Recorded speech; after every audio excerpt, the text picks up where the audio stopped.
My name is Michelle Relaford. I am proud to be a Chicagoan.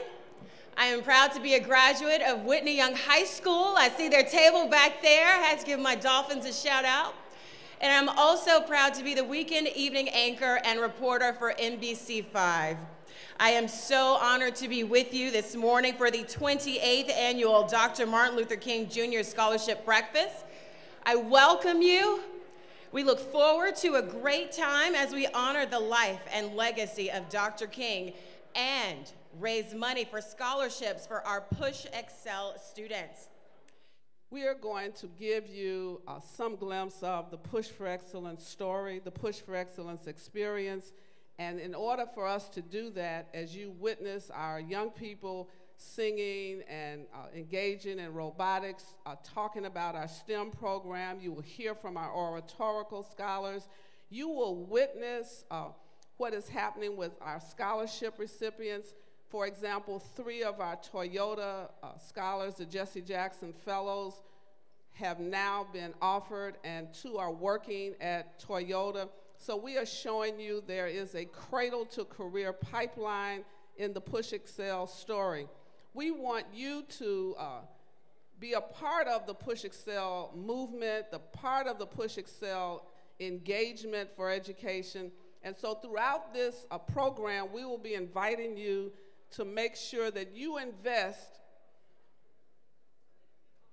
in our young people and use the Push Excel model for scholarships, for oratory, for STEAM education, for an after-school initiative, parent-teacher, child joint venture, lifelong learning for adults. All of that is part of the Push Excel story that Reverend Jackson envisioned almost 40 years ago.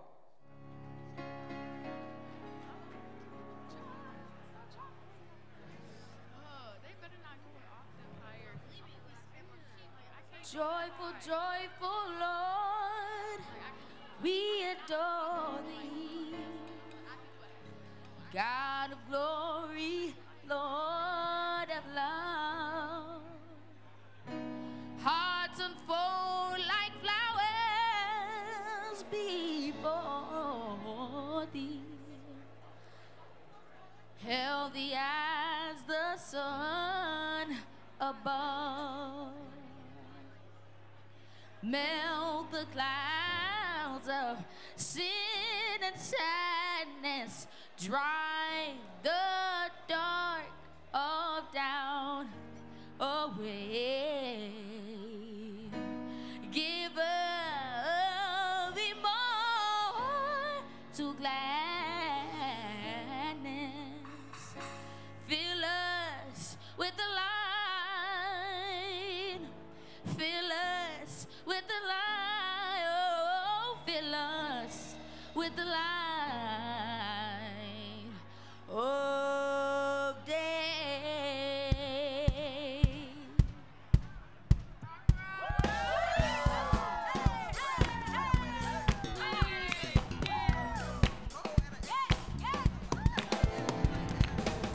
Joyful, joyful Lord, we adore thee.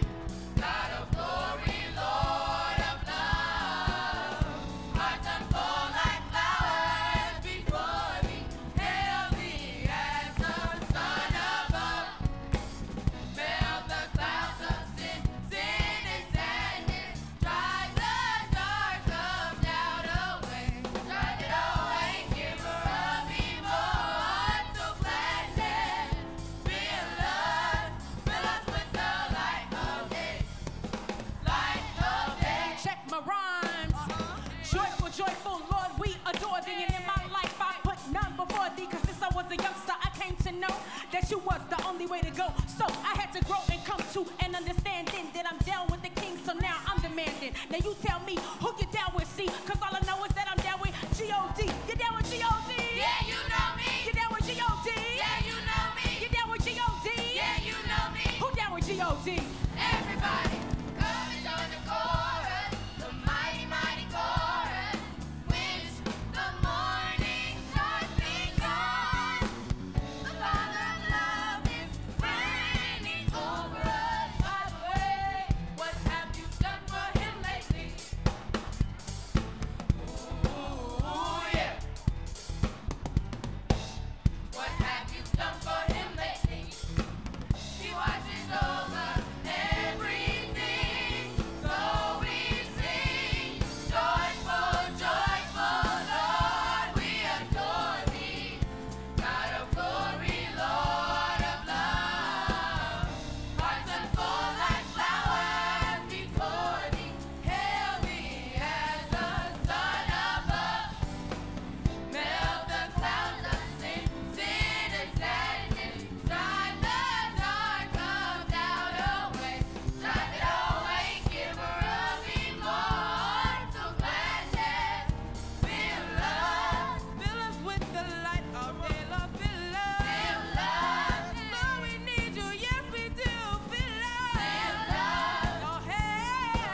We would like to welcome and thank you all for coming out to the Rainbow Push for Excellence breakfast today. This could not have taken place without all of your generous support and contributions. At this time, it is my privilege and pleasure to introduce one of the co-chairs for this event. And what I'd like to say about Mr. Tom Ricketts, having got to know him personally, he has been a very kind, generous, and gentle man with my father. You've heard the saying, twice a child, once an adult. One of my father's greatest passions is going to the Cubs field. He enjoys that whenever he has a moment. And Mr. Ricketts, a man that's never been ashamed to be seen with my father and has shown him the greatest courtesy. I would like to say thank you on behalf of the Jackson family, the Rainbow Push family, and all of you out there that truly care and support our organization. And thank you for being a chairperson of this event today. It's my pleasure to introduce Mr. Tom Ricketts.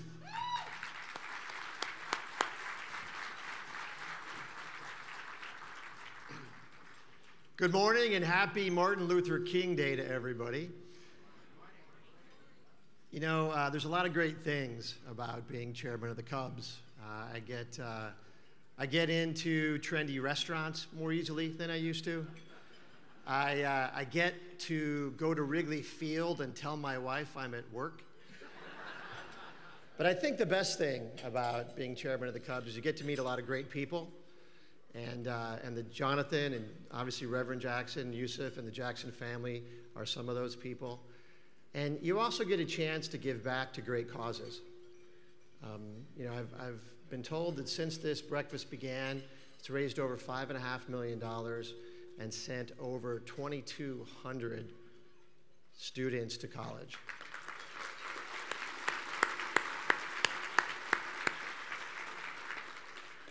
So it's pretty amazing. Even being a little part of that this morning is an honor and a privilege.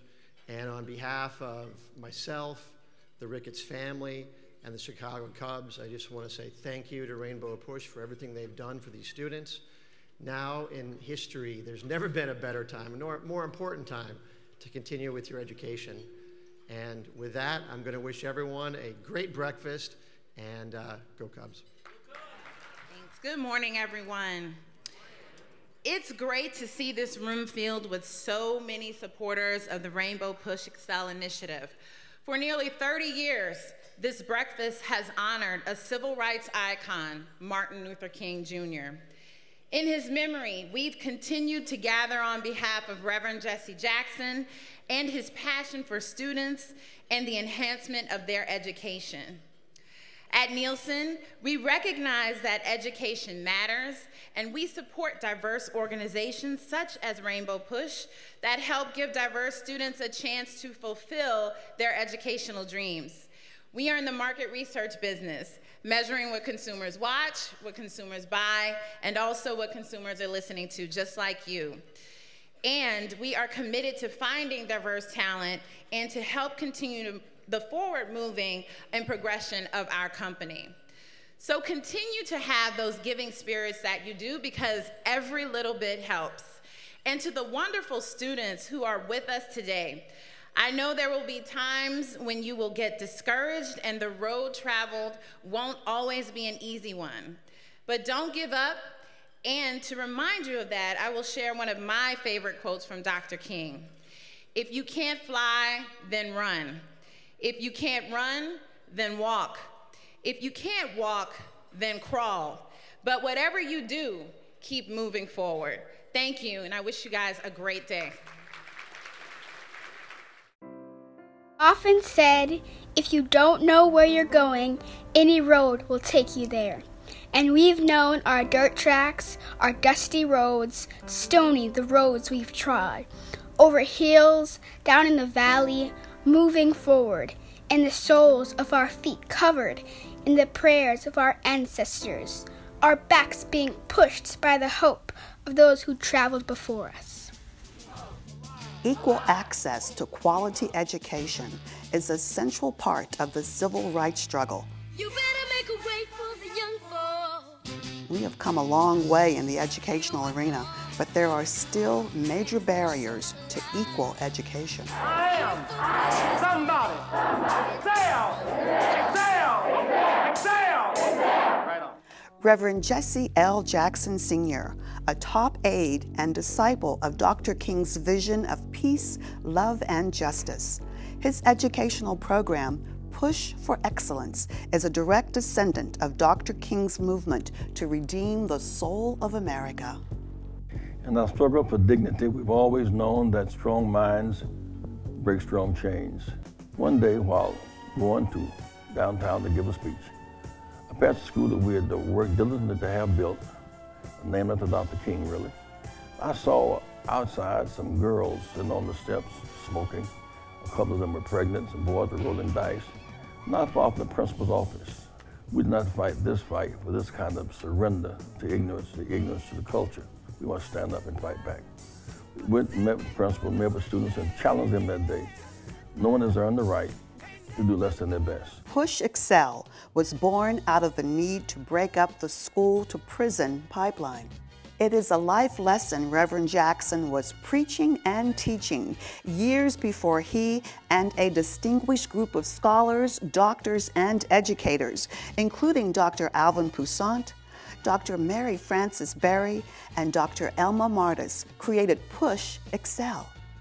You know why you should support Push Excel? It's really not an organization. It's not an institution. It is a movement. It's an educational movement. It's designed to help our children and to involve every stakeholder in education to make sure that every child has access to a high quality public education and that every child is pushed from cradle to career effectively. Push for Excellence has covered lots of ground. First, in the contemporary vein, the soul gospel nominations are Reverend Jesse L. Jackson, Walter Hawkins and family, Edwin Hawkins, Push Choir, Jackie Verdell, Dana Bell, Billy Thedford, Jesse Dixon, and Andre Crouch for Push for Excellence. And the tip goes. For more than 10 years, the Push Excel Pro Basketball Classic was played at the Chicago Stadium and other venues around the country. The headline was, "Famous Black Athletes Encouraged to Remember Their Racial Roots." Doing the encouraging was Reverend Jackson. Those who impact upon our children's mind are impact educators. They must use that impact to challenge our youth to be as good off the court as they are on the court. Beyond the playing field, we must also excel. We can, we will, and we must. Our cause is worthy. Did you know that the great Michael Jordan came out of retirement for Push Excel? And he still scored 52 points. Hey, young lady. With programs that range from STEAM awareness and HBCU tours and a scholarship program that often makes the difference between attendance and non-matriculation for our young people, Push Excel, the brainchild of Reverend Jesse Jackson, is a manifestation of Dr. Martin Luther King's efforts around social and economic justice. I am currently a Jesse Jackson Fellow that was sponsored by Toyota. This scholarship has completely transformed my entire life, and I'm extremely grateful to have been a recipient of this scholarship. The thing that I'd like us to be best known for is the scholarships that we give out. During the years that I was at college, 25 Jackson Fellows who would go through as a cohort so that they could reinforce and support each other. I'm also a Jesse Jackson Fellow sponsored by Toyota. I'm so grateful to Reverend Jackson, the Push Excel team, and everyone involved for the opportunity to take part in this fellowship.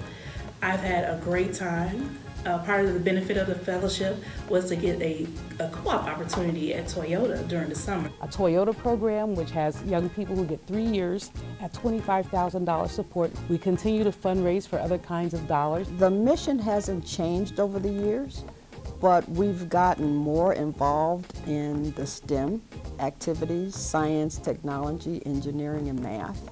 And we've become even more active in the oratorical program. Hey, Black child! Let us remember that there's a creative force in this universe. The Push Excel Inspirational Speech Oratorical Program, shepherded for many years by the late Orly Saunders, was designed to focus young people on the power of eloquent, persuasive speech.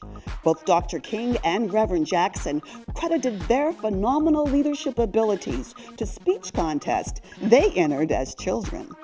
My coach from my basketball team told me about this program at Rainbow Push, and I want to get involved. I want to become a mechanical engineer.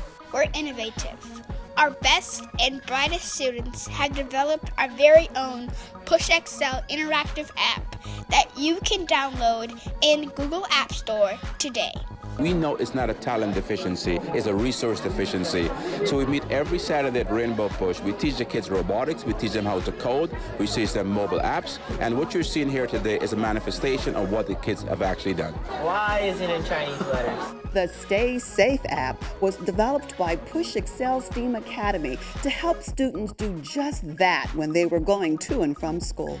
We've taken the data from the city of Chicago of where all recent shootings have been, and then we combine that with Google Maps so that it comes up as a heat map.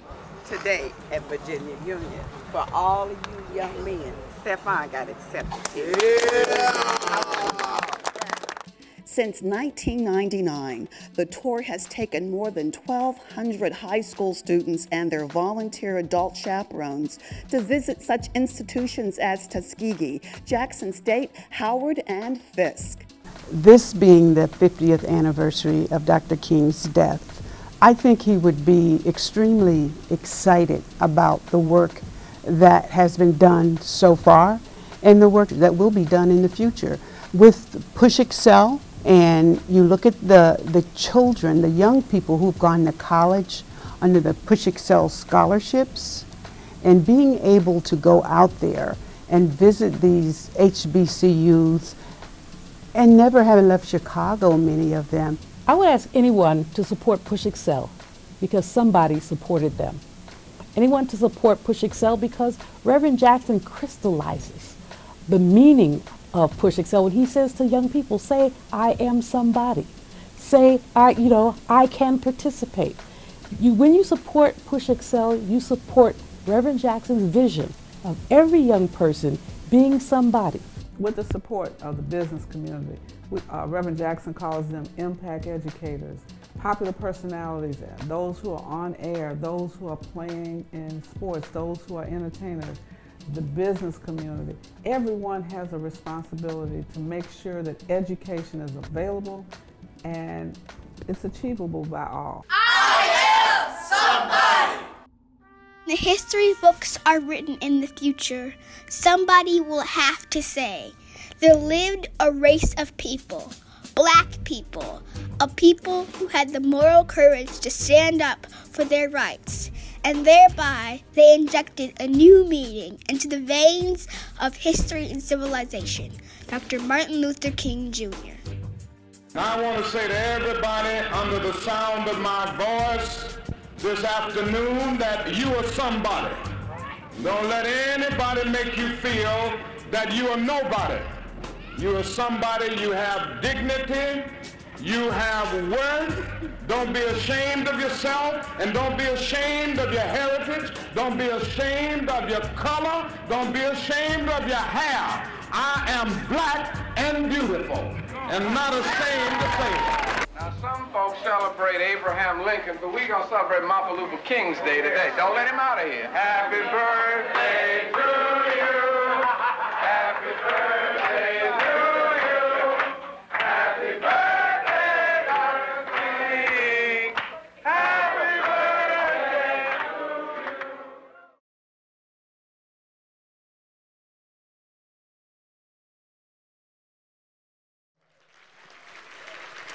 Good morning, everyone.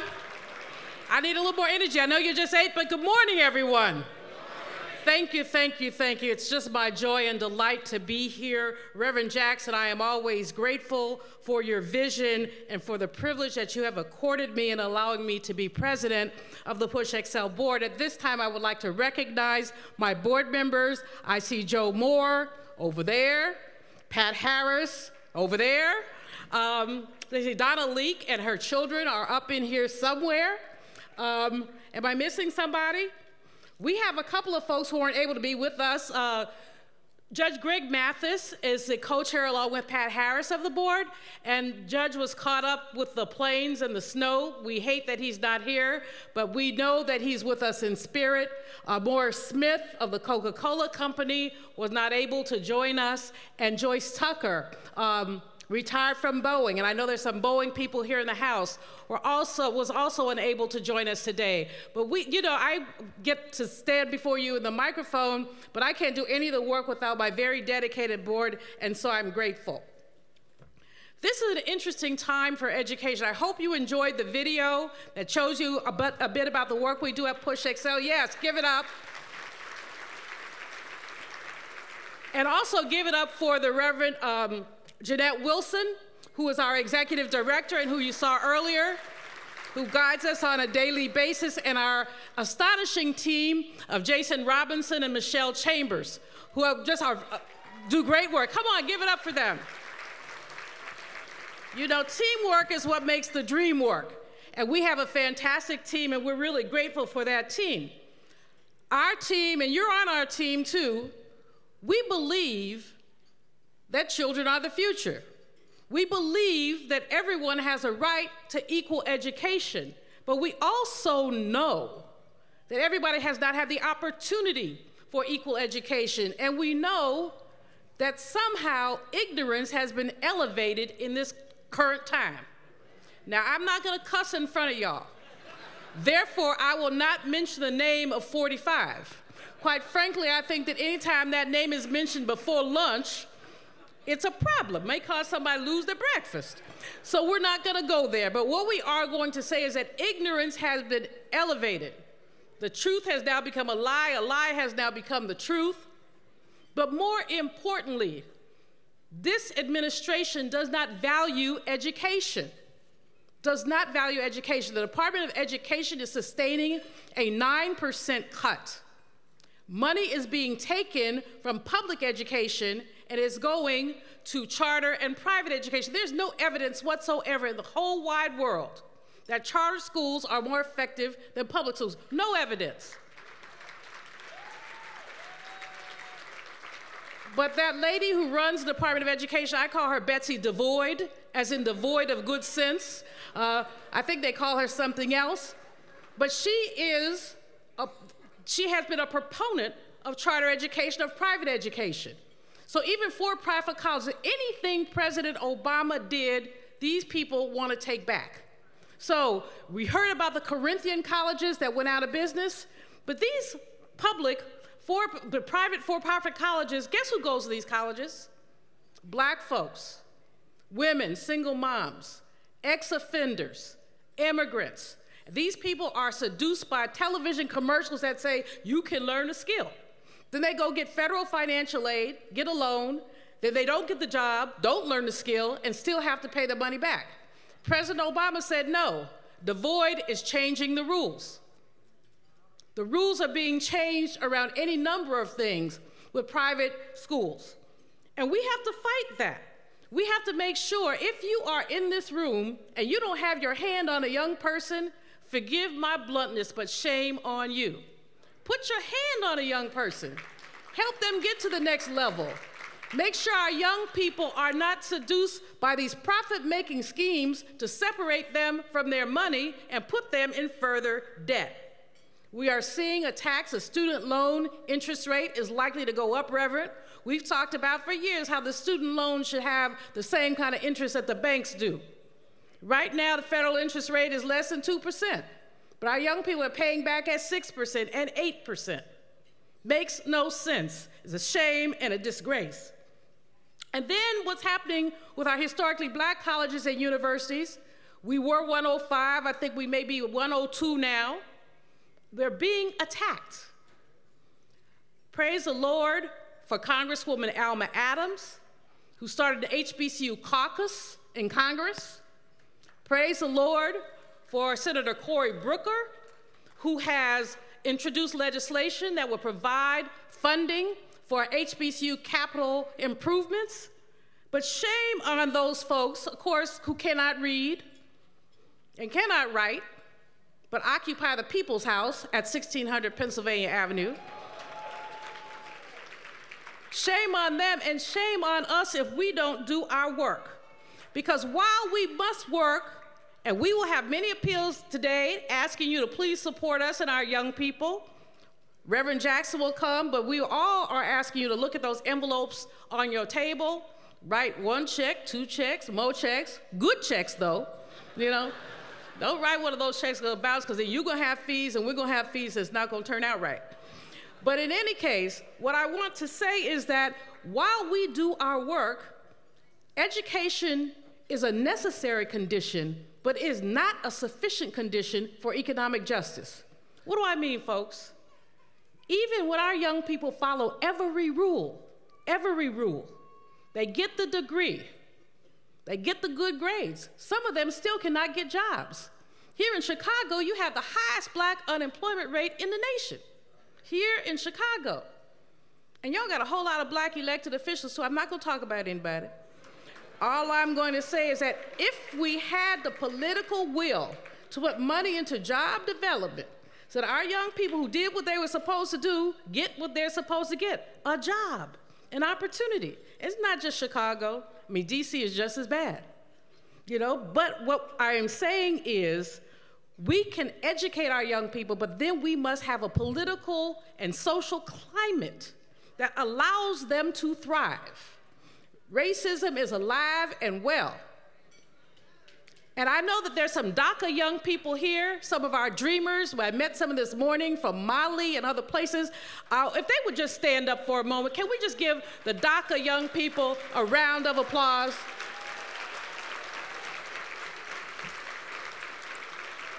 We appreciate you all for following the dream and the legacy of Dr. King. How dare this carrot-topped, Reverend, I'm struggling. Ignoramus, that's a good word. How dare he attempt to get rid of 800,000 people who are doing the right thing? 800,000 people who've dotted every I, crossed every T, done everything that they're supposed to do. How dare he? And how dare we sit silent? See, some of us didn't vote. I know that nobody in this room, well, if you didn't vote and you're in this room, don't tell nobody. Just don't tell nobody. But some of us didn't vote. Some of us thought we didn't like Hillary. She wasn't coming to your house, you didn't have to like her. You know, she wouldn't come by for a cup of tea, glass of wine, any beverage, you know. She would be a lot different than this. We still were gonna have to struggle with her, but not struggle like this. You know what I'm saying? And so, we know Reverend Jackson has said repeatedly that the way that you honor Dr. King is not simply to sit here and have breakfast, although we're glad you're here and thank y'all for coming. When you leave up out of here, excuse my ebonics, but you know, I do have a vocabulary and I also have ebonics. When you leave up out of here, register somebody to vote. We appreciate you at Push Excel. We appreciate you at this breakfast. We need you to get on the phone with your legislators and tell them there must be a DACA deal. Congressman John Lewis was on the TV this morning and he said he'll close government. And you know what? We ought to close government because it is that dire, it is that absurd that these young people every single day wake up in fear of whether or not their status will be restricted. And so they are us and we are them. Again, Reverend Jackson, thank you for the opportunity. All of you, thank you for your indulgence in listening to this policy wonk this morning. You know, I know that I should say, and Jonathan's standing right behind me to give me the hook. So let me simply say this. In the words of Dr. King, he said, I have the audacity to believe that people everywhere can have 3 meals a day for their bodies, education and culture for their minds, peace and freedom for their spirits. We have the audacity too. Thank you very much.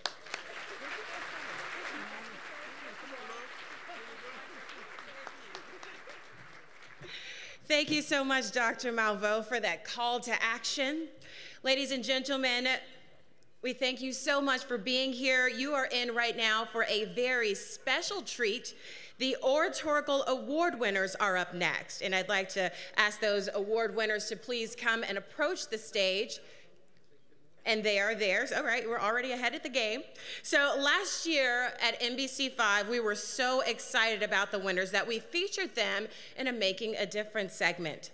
This segment was Emmy Award nominated, and it aired more than 600 times on NBC platforms, including on the Today Show, Steve Harvey, and also Ellen. Take a look. Chicago's Voices, celebrating Black history. Hey, Black child! Do you know who you are? Who you really are? Do you know you can be what you want to be if you try to be what you can be? Be what you can be. Learn what you must learn. Do what you must do. And tomorrow, your nation will be what you want it to be. NBC5 and you, making a difference. Good morning, everyone. How are you? There we go. Good morning. I'm Derek Young from CBS 2. All of my media colleagues will agree with me that speaking is a talent that we absolutely value. It is my pleasure to introduce you to this year's orders. They will recite poetry and literature in a very magical way. So let me tell you a little bit about them, and then we will let them perform their magic. The Push Excel Inspirational Speech Tournament first place winners profoundly inspire us that only out of decades of bold actions, resistance, organization, and vision are freedom won. Our level 1 winner, Faith Jenkins, is a 7-year-old. She's a 2nd grader at Calumet Christian School.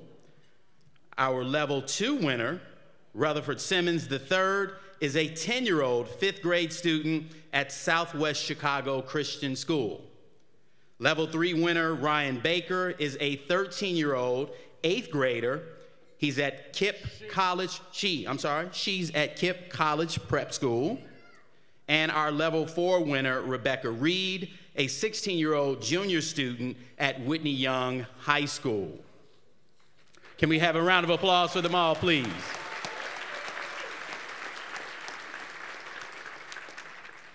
This is a very special day, and a very special person works with these young people tirelessly.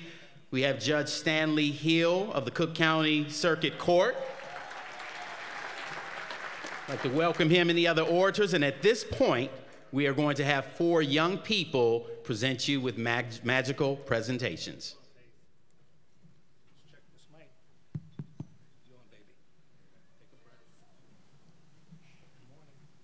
Good morning. I am Faith Jenkins. Today I will be reciting an excerpt from Glory by Common and John Legend. Hands to the heavens, no man, no weapon. Formed against, yes, glory is destined. Every day women and men become legends. Sins that go against our skin become blessings. The movement is a rhythm to us. Freedom is like religion to us. Justice is just a position in us. Justice for all just ain't Pacific enough. One son died, his spirit is revisiting us. True living in us, resistance is us. That's why Rosa sat on the bus. That's why we walk through Ferguson with our hands up. When they go down, we women and men up. They say, stay down, and we stand up. Shots, we on the ground, the camera panned up. King pointed to the mountaintop, and we ran up. One day, when the glory comes, it will be ours. It will be ours. Thank you. Thank you, baby. Take a bow. Take a bow. Take your bow.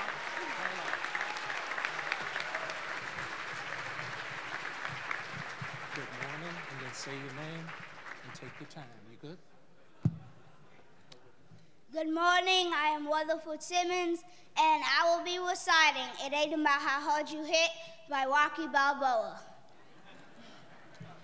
You ain't gonna believe this, but when you used to fit right here, I'd hold you up and say to your mother, "This kid's gonna be the best kid in the world.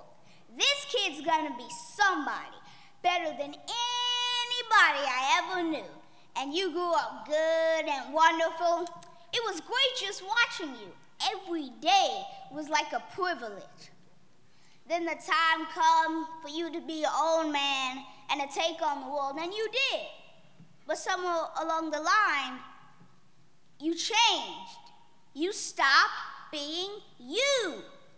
You let people stick a finger in your face and tell you that you were no good. And when things got hard, you started looking for something to blame, like a big shadow. Let me tell you something you already know. The world ain't all sunshine and rainbows. It's a very mean and nasty place. And I don't care how tough you are. It will beat you to your knees and leave you there permanently if you let it. You, me, or nobody ain't gonna hit as hard as life. But it ain't about how hard you hit. It's about how hard you can get hit and keep moving forward. How much you can take and keep moving forward. That's how winning is done.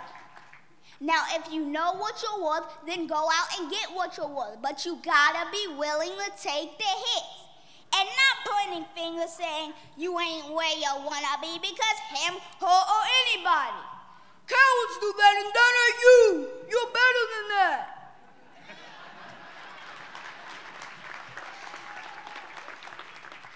I'm always gonna love you, no matter what happens. You're my son, you're my blood, you're the best thing in my life. But until you start believing in yourself, you ain't gonna have a life. Now, don't forget to visit your mother. Thank you. Take a bow.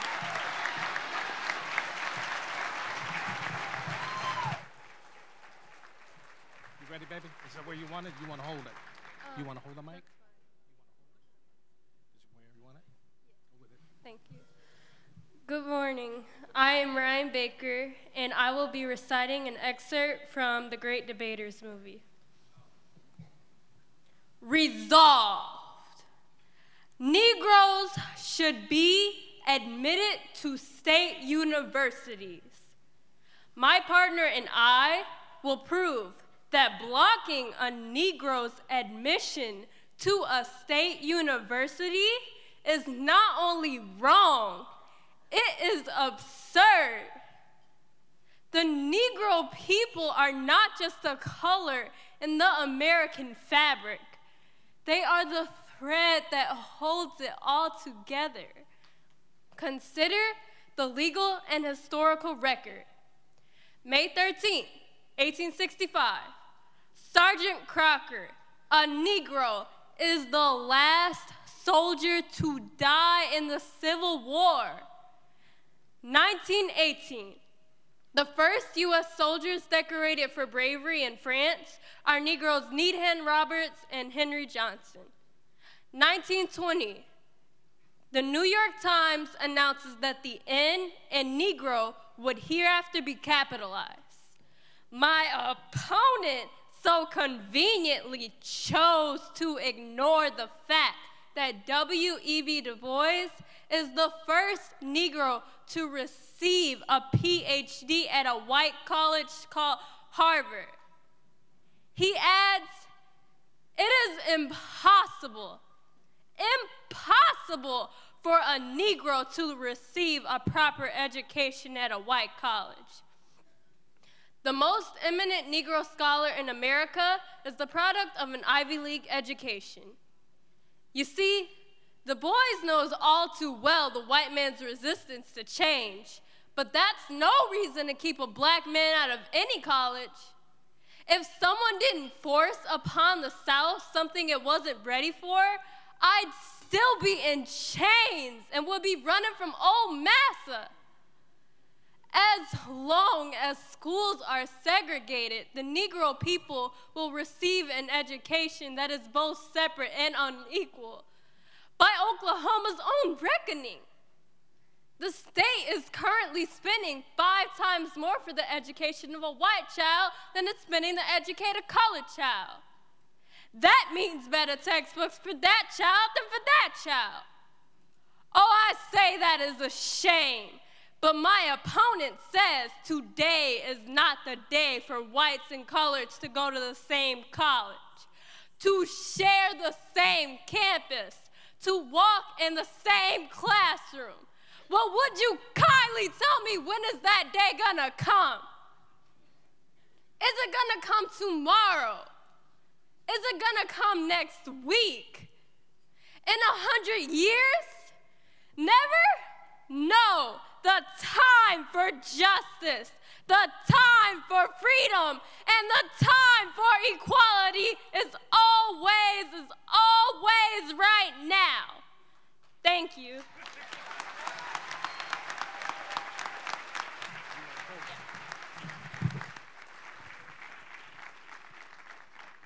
Good morning, everyone. I'm Rebecca Reed, and I will be reciting an excerpt from Josephine Baker's speech at the March on Washington. Friends and family, you know I have lived a long time, and I have come a long way.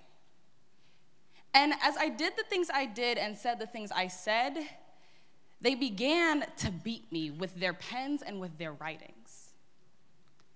When I was a child and they burned me from my home, I was frightened and I ran away. Eventually, I ran far away to a place called France. And ladies and gentlemen, in that country, I never feared. It was like a fairyland place. I could go into any restaurant I wanted to. I could drink water any place I wanted to. And I didn't have to use a colored toilet either. And I liked it. And I wasn't afraid anymore that someone would shout at me and say, "Nigger, go to the end of the line." And you know that has been shouted at me many times. And so, after a long time, I came to America to be on a great show for Mr. Ziegfeld. But on that great, big, beautiful ship, I had a bad experience. A very important star was to sit with me for dinner that evening, but at the last moment, I discovered she didn't want to eat with a colored woman. And I can tell you that was some blow.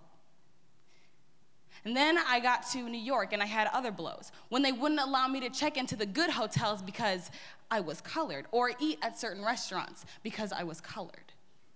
Then I got to Atlanta, which was a horror for me. And I thought to myself, my God, I am Josephine, and if they do this to me, what do they do to the other people in America? You know, friends, that I do not lie when I tell you I have walked into the palaces of kings and queens and into the homes of presidents and much more. But I could not go into a hotel in America to get a cup of coffee. And that made me mad. And you know when I get mad, I open my big mouth. And so I opened my mouth and I screamed. And when I demanded what I was supposed to have and what I was entitled to, they still would not give it to me. So then they tried to smear me and call me a communist. And you too know what that meant. Those were dreaded words in those days. And I also want to tell you that I was hounded by the American government agencies, but there was not 1 ounce of proof that I was a communist. But they were mad. They were mad because I told the truth. And the truth was that all I wanted was a cup of coffee. But I wanted that cup of coffee where I wanted to drink it. And I had the money to pay for it, so why shouldn't I be able to drink it where I wanted to? Now, I don't want to stand up here all day and try to take credit for what's happening now. I cannot do that. But I will take credit for telling you how to do the same exact things that I did, so that you could have the same chances that I had. And when you scream loud enough, friends, I know you will be heard, and you will be heard now. But you young people must do one thing. You must get an education. You must learn how to defend yourself with the pen and not the gun. Then you can answer them. The pen truly is mightier than the sword. You know, I have always taken the rocky path. I've never taken the easy one. But as I grew older and I realized the power and the strength I had, I took that rocky path. And I tried to smooth it out a little bit. I wanted to make it easier for you so that you could have the same opportunities that I had. But I do not want you to have to run away to get to them. Someday, I hope all of you children out there will have that same great hope too. But we know that that time is not someday. That time is now. Thank you.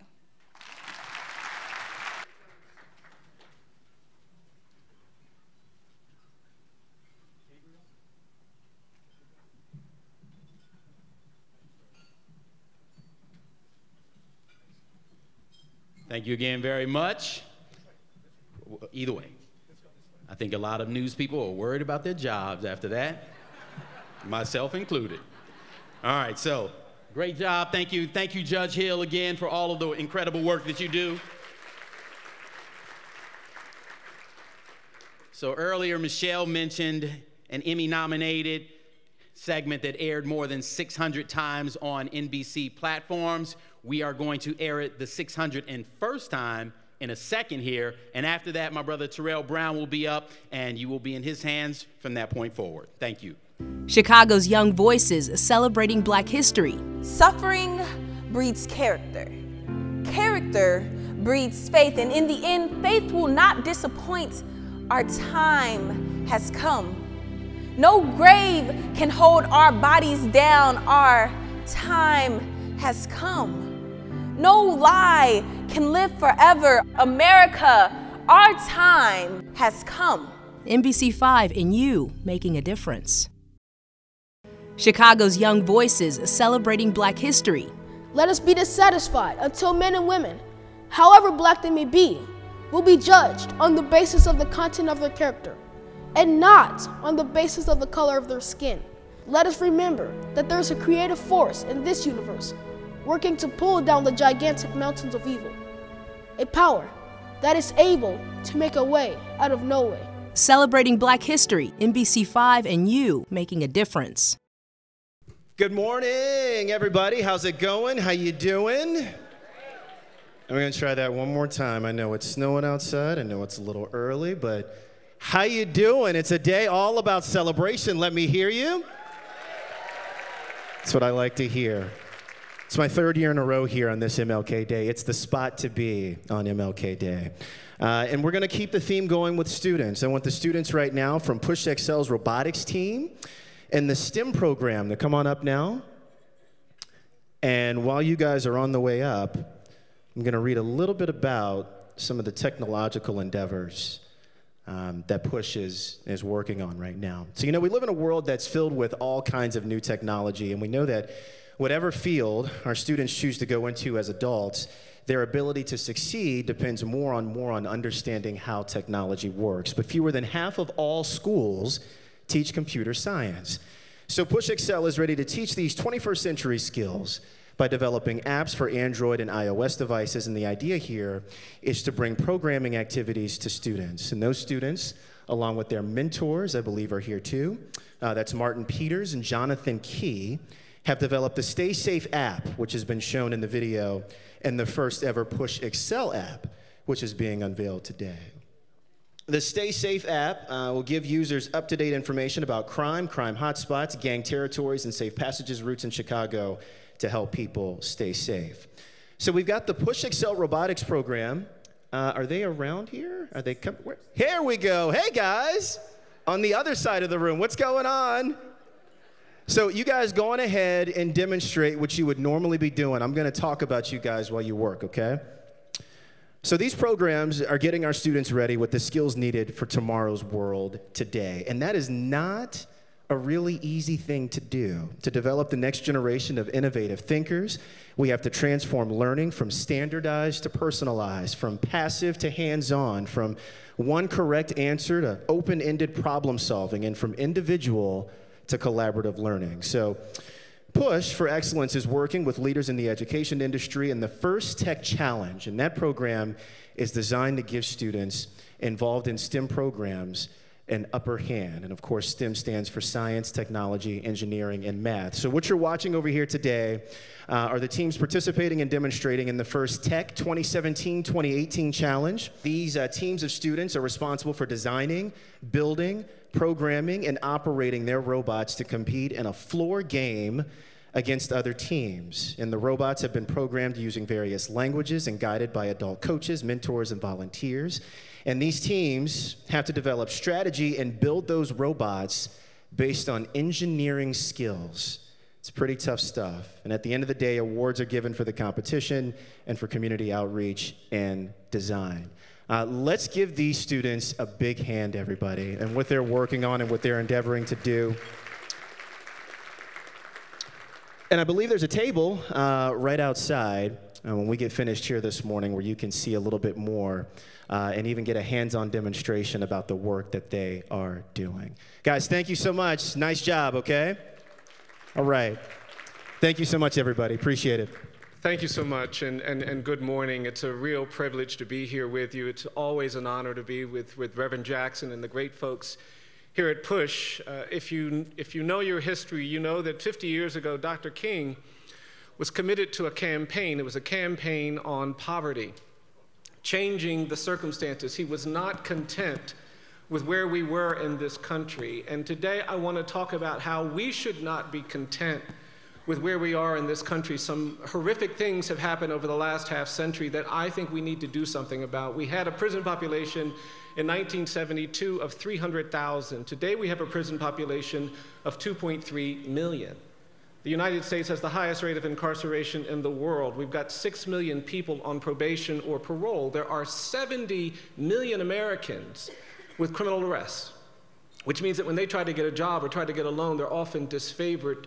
We've done terrible things to women in this country over the last quarter century. The percentage of women going to prison has increased 646%.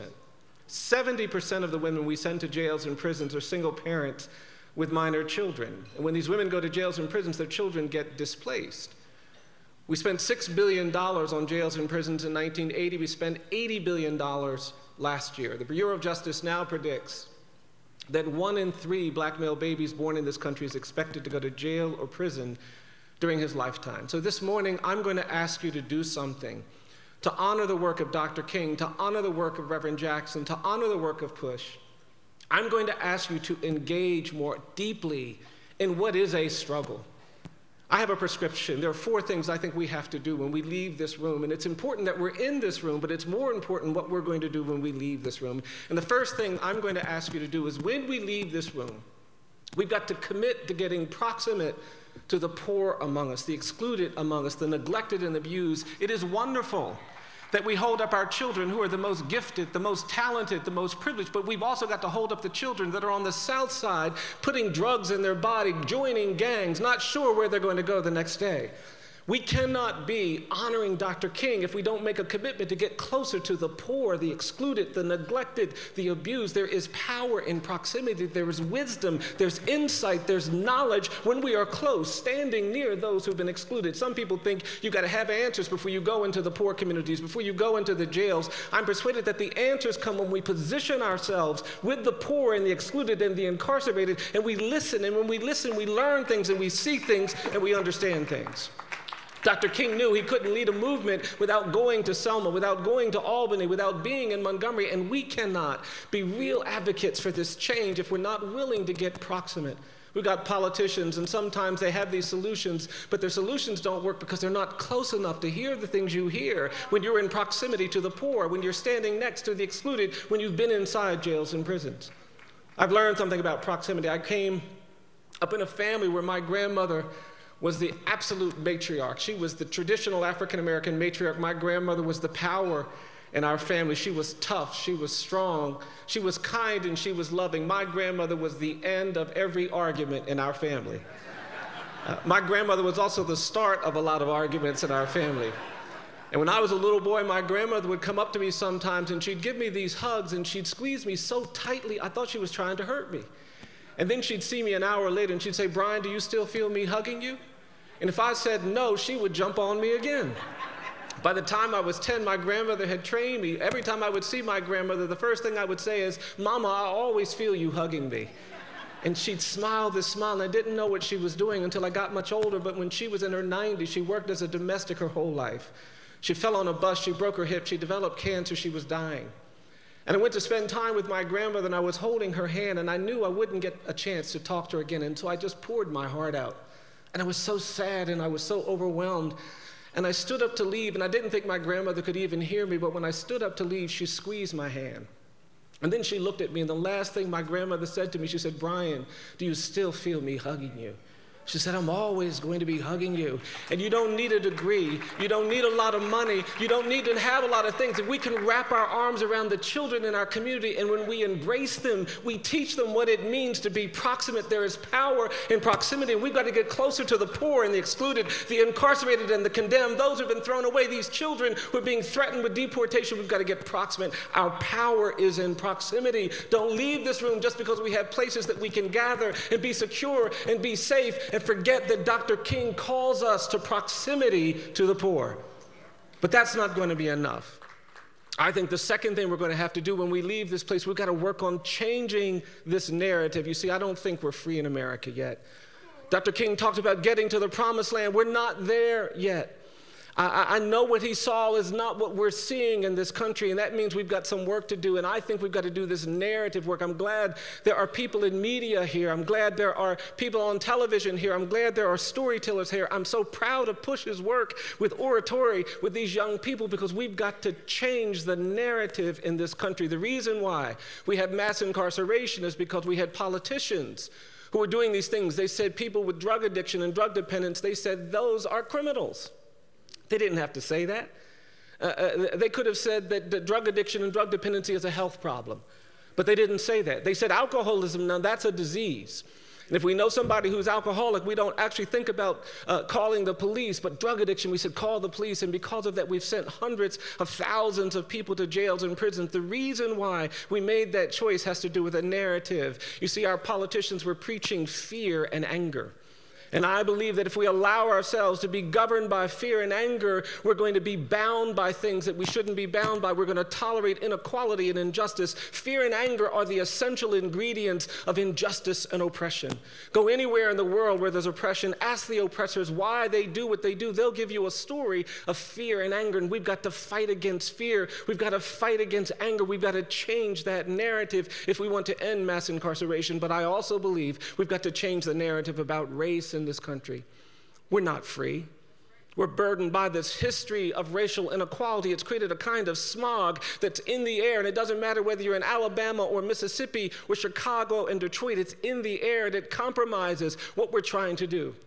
And it doesn't matter how committed you are, how kind you are, you can't actually get past the distrust until we change this narrative. There are some things we haven't talked about that we've got to talk about, and we've got to talk about them collectively. We've got to talk about the fact that we live in a post-genocide society.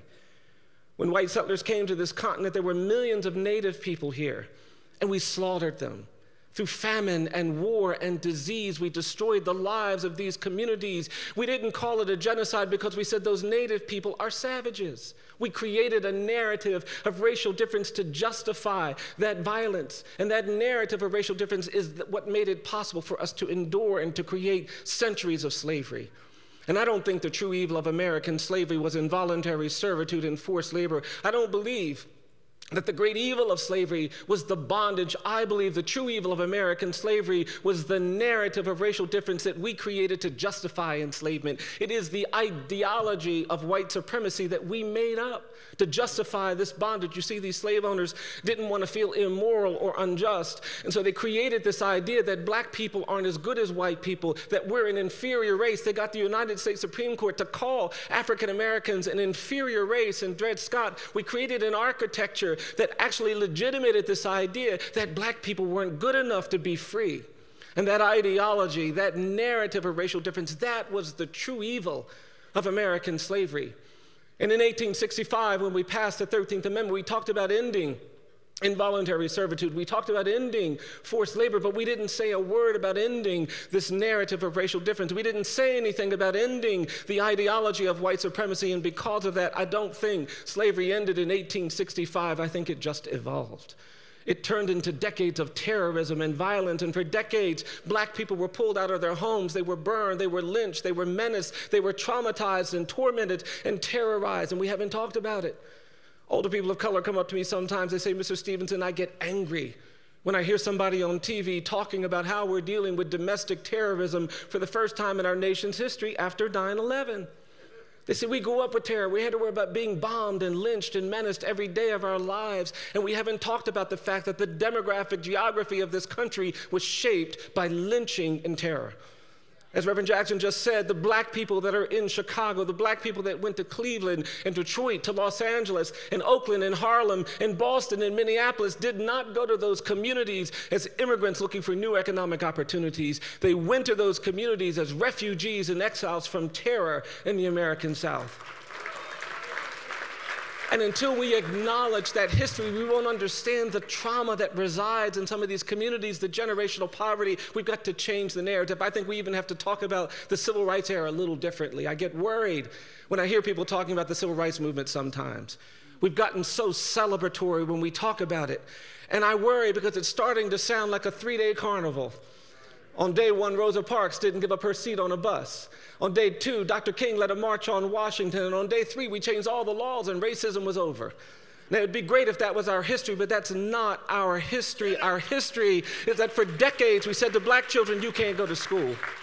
Our history is that we said to black people, you can't vote, and we haven't dealt with that history. And because we didn't deal with that narrative, it has persisted. And today we are still dealing with this narrative of racial difference. There's still a presumption of dangerousness and guilt that follows black and brown people. And it doesn't matter whether you're a push executive. It doesn't matter whether you're an academic. It doesn't matter how good you are. It doesn't matter whether you're a star tennis player. If you're black or brown, you'll go places in this country, and people are going to presume you dangerous and guilty, and you're going to have to navigate this presumption of dangerousness and guilt.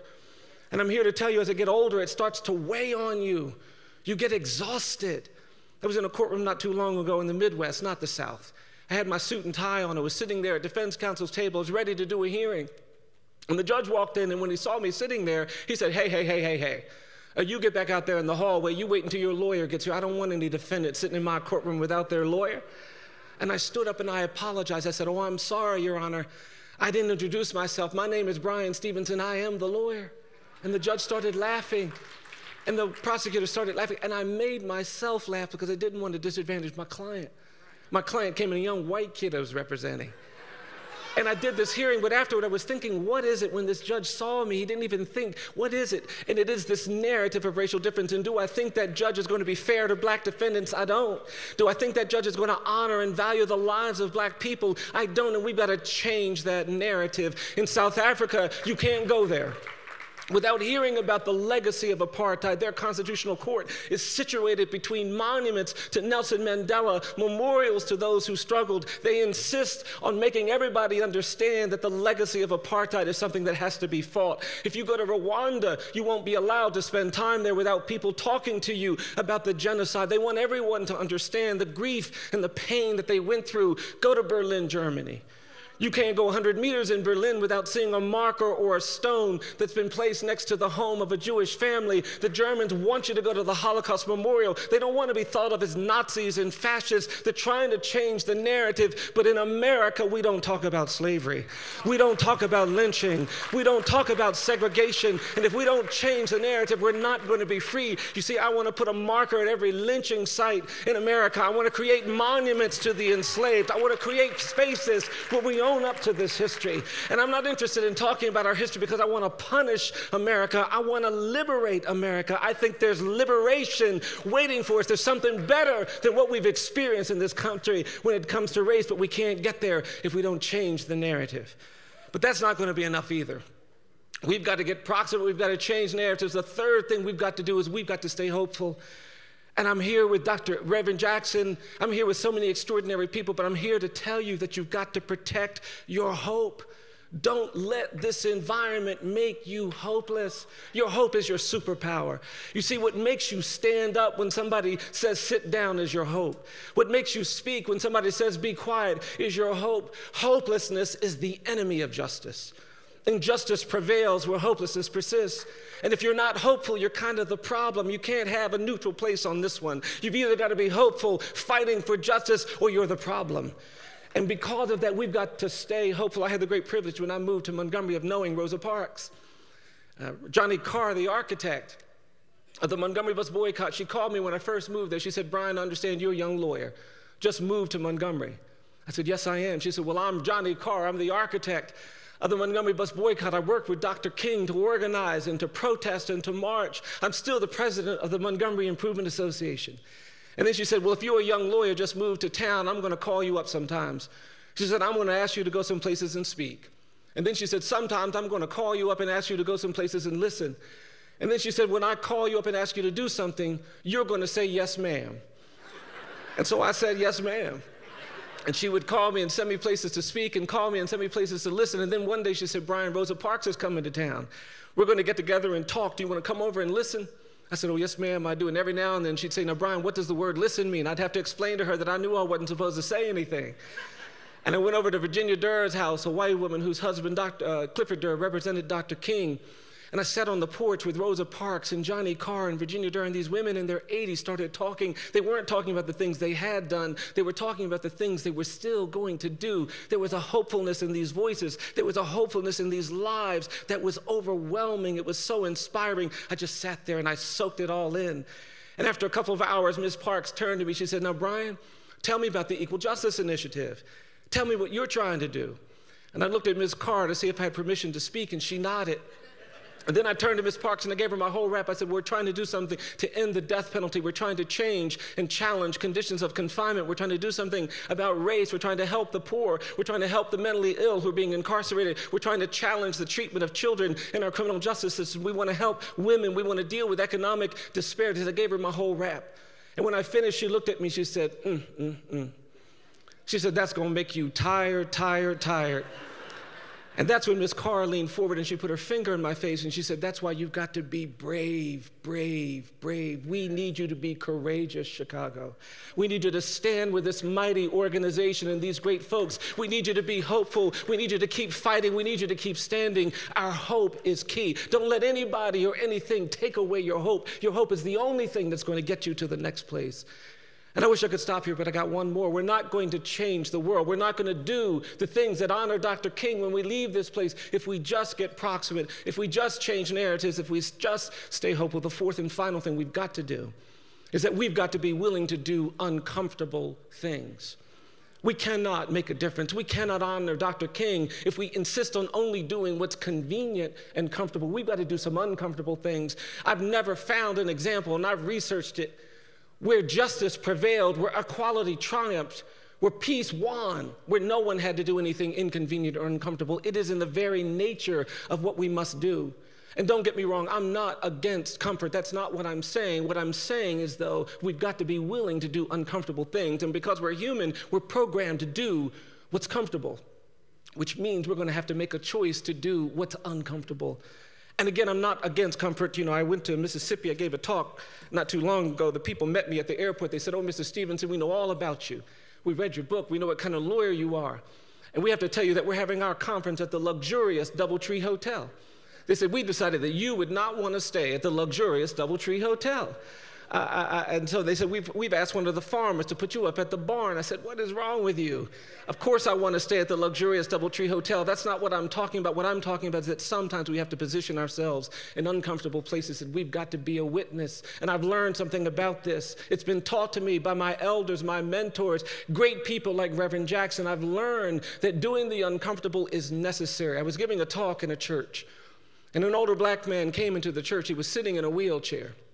And I was giving my talk, and this older man was staring me with this intense look. It looked almost angry.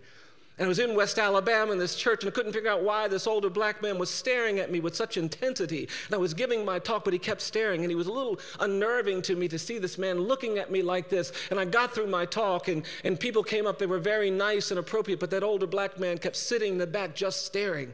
And when everybody else left, this older man wheeled himself to the front of the church, and he came down the center aisle. And when he came down the center aisle, he put his hand up, he got in front of me, and he said, do you know what you're doing? And I just stood there. And then he asked me again, he said, do you know what you're doing? And I stepped back and I mumbled something. I don't even remember what I said. And then the man asked me one last time, he said, do you know what you're doing? And then this man looked at me, he said, I'm going to tell you what you're doing. He said, you're beating the drum for justice. You keep beating the drum for justice. And I was so moved. I was so moved by what this man said. I was also really relieved because I just didn't know what was about to happen. And then this man grabbed me by the jacket and he pulled me into his wheelchair. He said, come here, come here, come here, I'm gonna show you something. And then this man turned his head. He said, you see the scar I have behind my right ear? He said, I got that scar in Greene County, Alabama in 1962, trying to register people to vote. He turned his head. He said, you see this cut I have down here at the bottom of my neck? He said, I got that cut in Philadelphia, Mississippi, 1964, trying to register people to vote. He turned his head. He said, you see this dark spot? He said, that's my bruise. Got my bruise in Birmingham, Alabama, 1965, trying to register people to vote. This old man looked at me. He said, I'm going to tell you something, young man. He said, people look at me, they think I'm just some old man sitting in a wheelchair covered with cuts and bruises and scars. He said, but I'm gonna tell you something. He said, these are not my cuts. He said, they're not my bruises. He said, these are not my scars. He said, these are my medals of honor.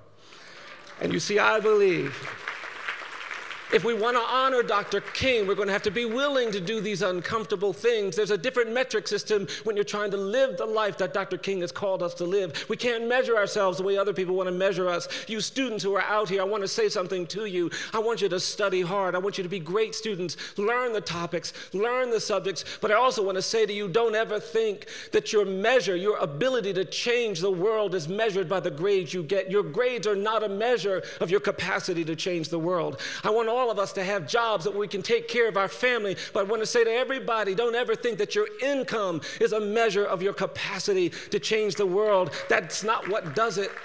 And I can't be here with Reverend Jackson. I can't be here celebrating the life of Dr. King without ending with saying one more thing. I think if we're going to honor Dr. King, we've got to stay on the side of love. We've got to stay on the side of grace. We've got to stay on the side of mercy. There are all these ugly things in the atmosphere, and people are pushing and pushing, but somebody's got to stay on the side of these things that are about redemption and change. I'll be honest with you, I've been tormented a little bit. I've been worried. I haven't been sleeping much because I feel like there is this war going on the things that are going to make it possible for the fallen to get back up. I count myself among the broken. I spend time in jails and prisons, and I'm worried that they're putting grace on trial. I'm worried that we're retreating from redemption. I'm worried that too many are giving up on love, and I've been worried about this, and I feel like God has been saying to me, I may need you to represent me when we go to court and they put grace on trial. I may need an advocate when they're trying to question the power of redemption. I need a lawyer when they put love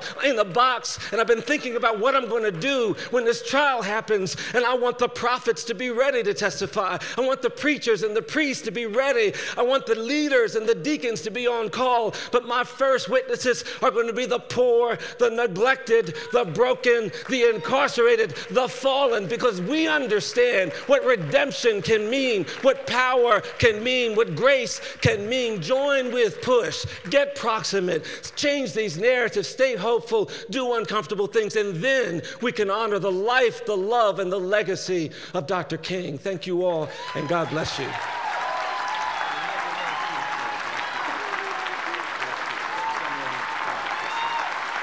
Let's hear it for Dr. Brian Stevenson. Let's hear it. Let's hear it. Let me hear you scream. Before you sit down, just for 2 minutes, please. We're getting out the same morning we start, so give me just a minute. Congressman Danny Davis is here someplace. I saw him earlier, and Congressman Bobby Rush and President Prewinkle. I want all the elected officials to please come forward to the stage, all the elected officials.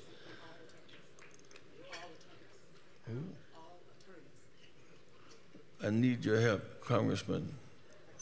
Elected officials, come forward, please, quickly. And all attorneys, all attorneys, we need you. We need you. We need you. We need you beyond it. We need your help. Attorneys. Our friends are here today from Korea. We're going to end this fight between North and South Korea. We're going to save the world from nuclear disaster. We can understand by and isolate ourselves. We have allies here from South Korea. Please, Koreans, come. Dr. Lee, Dr. Kim, come forward. Our allies from Syria and refugees and immigrants. This is a rainbow struggle.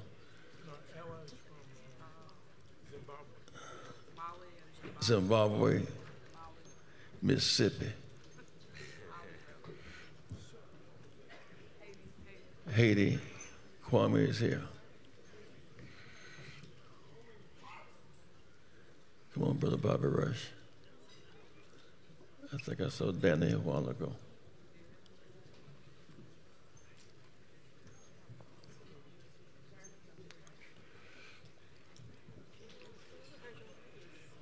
As we prepare to leave this place, let me remind you, is Tony prayer we go? Right here. Right behind you. Ministers, please stand. Ministers, come forward. Ministers, the gospel. Ministers.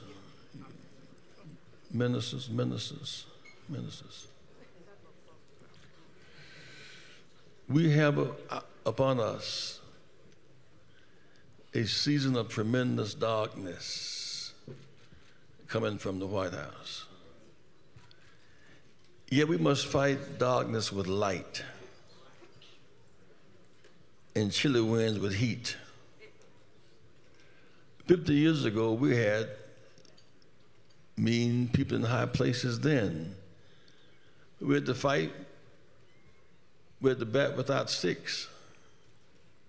We had to run without shoes. Today we have the capacity to fight back. Don't let people break your spirits, I hear Brian saying this. In spite of the president's stuff, the judges spared the immigration mass deportation. In spite of that, the judges stood up for refugees. In spite of that, we won in New Jersey, the governor's race and a new black lieutenant governor. We won in Virginia where one guy was for Confederate statues and one was against it.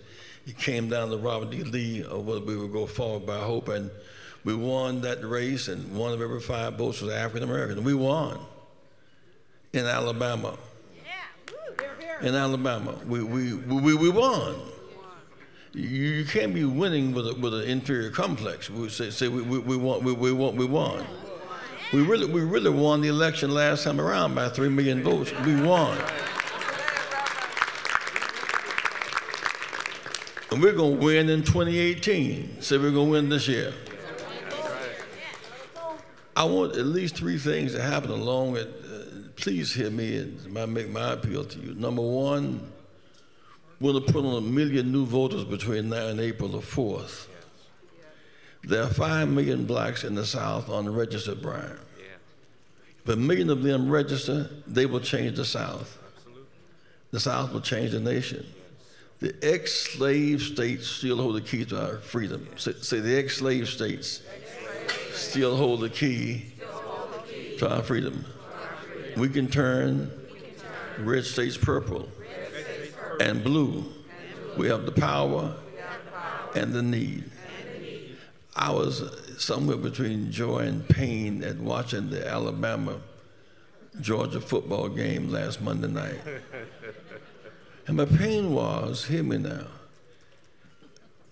the big victory to me in the Alabama election was that we won Lee County, a bastion of lynching.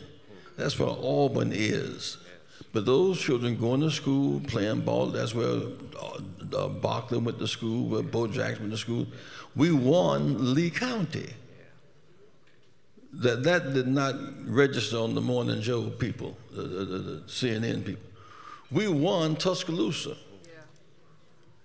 Where Wallace stood in the school door and said, we can't come in. But we came in, we're winning.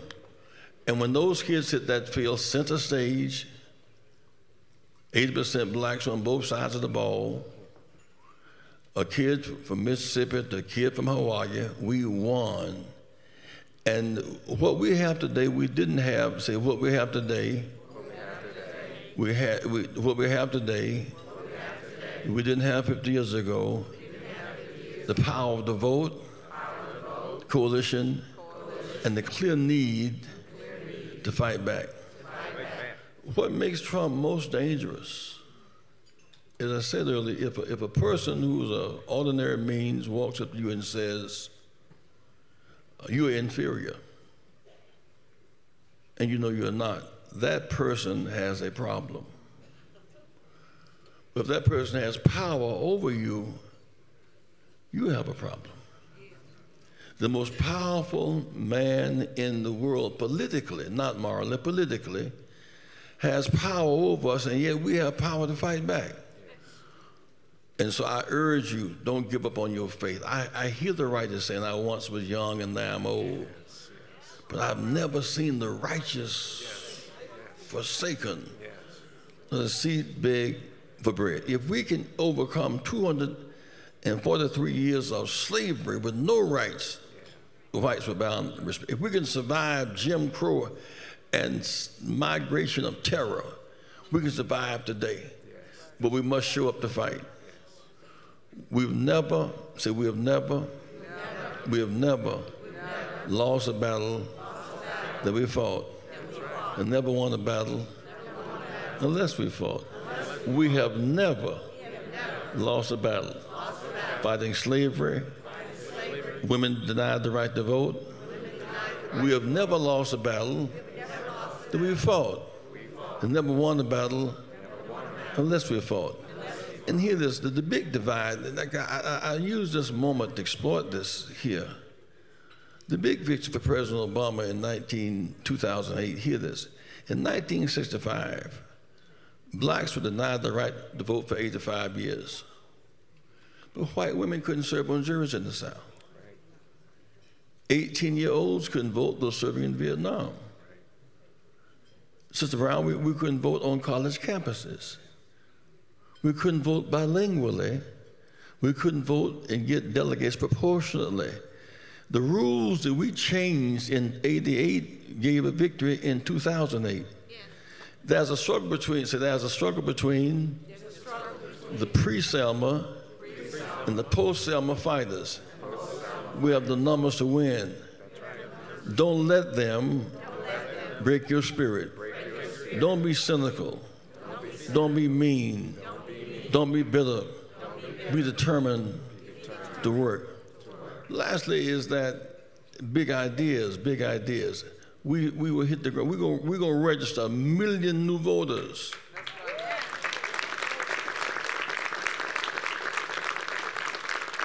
Second thing is, I said it earlier, I'm going to say it again, there are 9,000 inmates at Cook County Jail a year ago. Watch this, there are now 3,000, 6,000. Because 3,000 are out on ankle bracelets. But those children, Dorothy, since we're the officials, I want y'all to come up here, those children, they need to go from ankle bracelets to job trade training. They can't tear down a house. They can't tear down a brick wall with a hammer. We must teach those children out on the ankle bracelets a skill, guarantee them a job and transportation. The jobs they need are beyond O'Hara. But where they live, say, if we clean up where we live, the dirty lots, jobs, the vacant houses, jobs, the abandoned houses, jobs, the need for refurbishing, jobs, remove lead paint from the water, from the paint. There are more jobs than people. Yes. And the somebody that we're looking for is us. So if we have the faith, God has the power to see us through. We honor Dr. King's legacy, not by admiring him, which would be vain. We honor him by following him. I said yesterday at Father Flager's house, at church house, I wanted to talk a bit more about, and I'm going to do it in the coming days, about the Dr. King, the offstage Dr. King. The last night of Jesus' life, hear this now, he know he's going to be killed tomorrow. He could have gone to be with his Mary and Joseph. He could have gone to be with his disciples. He had a choice. Imagine you're going to die tomorrow at 11 o'clock. Where would you stay tonight, and with whom? He stayed the last night with Simon the leper. You know about Jesus and the Beatitudes. You know about Jesus and feeding the hungry. But wonder what he talked about that night when there were no crowds around. In some sense, that's the measure of our power, what we talk about when there are no lights around. Yes. Let us stand. Yes. Jonathan, come stand with me, please. He's our national voice and spokesman. The appeal I made to you, friends, the appeal I made to you to give a serious donation to our children, don't take that appeal for granted. If at your table you can give 1,000 or more, some of you can, I know you can, or less, or 500 or 100, it's strictly because you want to. You don't have to, and I'm not going to beg you but 5 times. If you collect the envelopes at your table, please bring them forward. We need $100,000 to do what? To send our children to college this spring. We need the $100,000 to send them to college. We need the $100,000 to get computers in the churches to teach them apps and codes and robotics. We need you to invest, if you will. The guy, Alexander, who hurt Gail Sayers, I don't think I told you this, Brian. He told us a tear-jerking story. He said when he was playing football in LA, and they would go and look at the community kids playing. So one kid could play. He had all the O.J. Simpson moves. He had that natural thing. He went back to him the second time, so he ran 6 touchdowns. He could do all that. And say they didn't go back anymore. A few years ago, his mother and sister was killed. The drug dealers came to the wrong house and killed his mother and his sister. He said, I had one determination. I was going to kill him if I ever saw him. I went to court, he said, with express purpose of killing the guy that killed my mom and my sister. I meant to go to jail to kill him. I looked up, he walked out, and sat on the bench with the judge. The guy that killed my mama and daddy was the boy I walked away from that I could have helped. I felt complicit in the death of my mother and sister because I lost proximity. The boy I could have embraced, except I petitioned their God. Show us the way. Empower us to defend the poor, to live the needy, and set the captive free. We know there's nothing too hard for you. We fall down, but we get back up again because the ground is no place for champions, and so let us rise. Thank you for Brian Stevenson Day and for Jeanette and our staff. Thank you for our Asian allies here who are going to take a new Asian initiative to bring peace in that troubled peninsula. We want lights in Puerto Rico today. Yes. We want poverty and hatred today. We want you to remove the meanness in high places in our nation. We know it's not flesh and blood, but wickedness in high places, and yet you alone have the power to purify us. But use us as instruments of thy peace. Make us fit for the journey. Happy birthday, Martin Luther King. God bless you. Ladies and gentlemen, again, thank you for joining us today at the 28th Annual Dr. Martin Luther King Scholarship Breakfast. On your way out the door, we'll ask that you would please take a moment and stop by our Freedom Store to purchase your commemorative items for today. Don't forget to